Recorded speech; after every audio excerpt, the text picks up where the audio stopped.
Bonsoir à tous et très bienvenue sur News Jardin TV. Si vous aimez les plantes, le jardin, la botanique, le jardinage et la nature, vous êtes à la bonne place pour le 65e numéro de notre émission journalière, Le Quotidien du Jardin.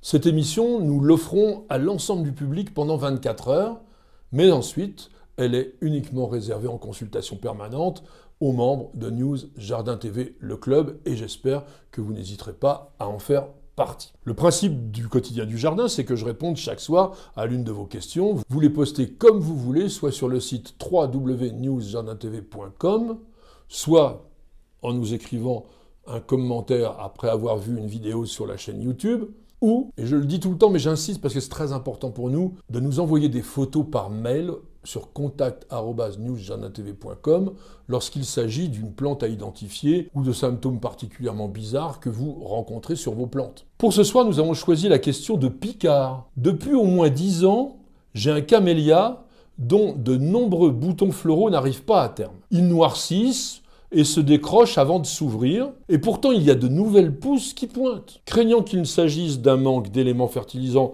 je lui ai mis cet été de l'engrais spécial Hortensia. Pouvez-vous me donner votre avis? Contrairement à une idée très répandue, le camélia n'est pas un arbuste frileux. La plupart résistent autour de moins 10 degrés sans aucun problème, et même les gros camélias adultes, pour certains, tiennent à moins 20 degrés. Mais en hiver, l'important c'est d'éviter les courants d'air froids et desséchants qui, la plante étant en bouton, va arriver à griller ou même à dessécher le bouton qui ne s'ouvrira pas et tombera prématurément. Chose aussi importante, il faut absolument éviter les alternances de gel et dégel qui là risquent de faire éclater carrément les cellules du bourgeon. Et puis s'il neige, n'hésitez pas à éliminer la couverture neigeuse parce que vous risquez d'avoir des branches qui cassent. Et aussi parce qu'elles risquent de brûler les boutons. Au fur et à mesure que les boutons floraux commencent à gonfler et à s'épanouir lorsqu'ils s'ouvrent, là, ils sont extrêmement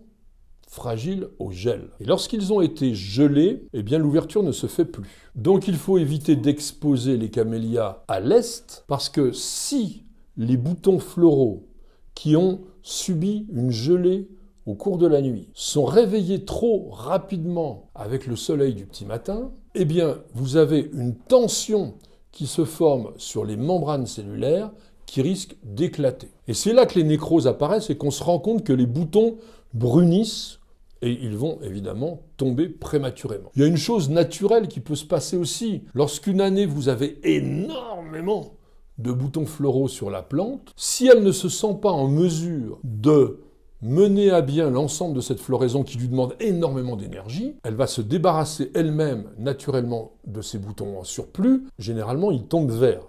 Ils ne brunissent pas. Une chose à savoir aussi, c'est qu'un automne chaud, comme c'est le cas fréquemment ces dernières années, est une entrave fréquente à la floraison des camélias, surtout s'ils ont manqué d'eau en été. Et nous constatons chez nous, dans notre jardin où nous avons un gros massif de terre de bruyère avec pas mal de camélias, que si l'on arrose généreusement ces plantes, et surtout si on les douche dès que la température dépasse les 25 degrés, alors ça il faut le faire le soir, il ne faut pas qu'il y ait de soleil direct sur le feuillage mouillé, eh bien les plantes se portent à merveille. On n'a jamais eu une floraison aussi abondante qu'actuellement.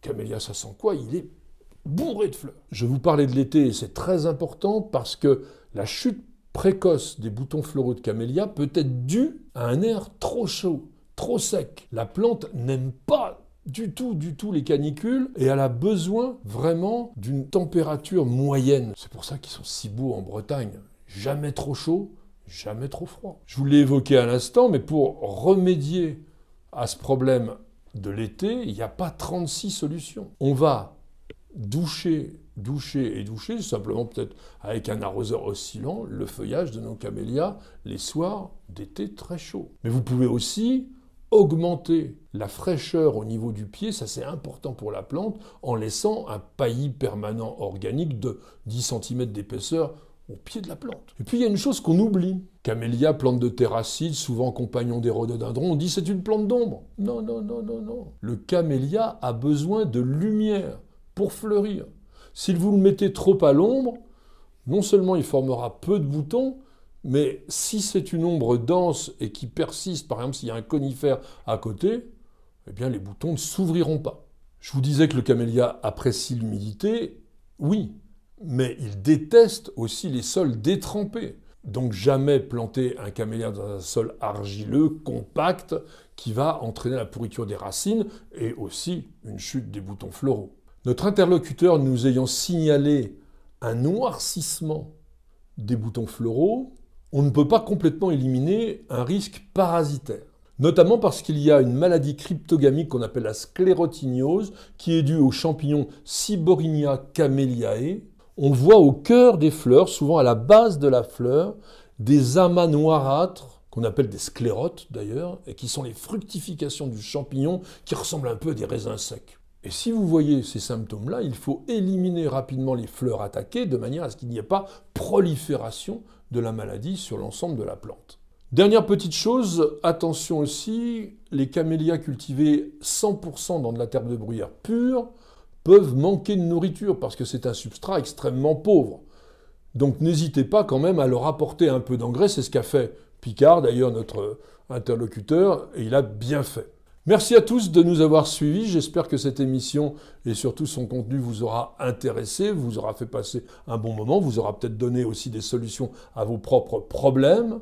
Je suis très heureux qu'ensemble nous arrivions à développer une véritable encyclopédie vidéo grâce à vos questions et un peu à mes réponses, et elle est extrêmement variée. Je rappelle que notre émission Le Quotidien du Jardin, mais aussi l'émission hebdomadaire Bienvenue au Jardin, ne sont accessibles en permanence qu'aux membres de News Jardin TV, le club. Alors n'hésitez surtout pas à devenir membre en cliquant sur la fenêtre Rejoindre qui figure sur la page d'accueil de notre chaîne YouTube. Non seulement vous aurez accès à tout cela, mais surtout vous contribuerez à la pérennité de notre chaîne et nous vous en remercions par avance. Je vous souhaite à tous et à chacun de passer une excellente soirée et je vous donne rendez-vous dès demain à partir de 19 h pour un nouveau numéro de notre émission journalière, Le Quotidien du Jardin. C'est sur News Jardin TV et nulle part ailleurs.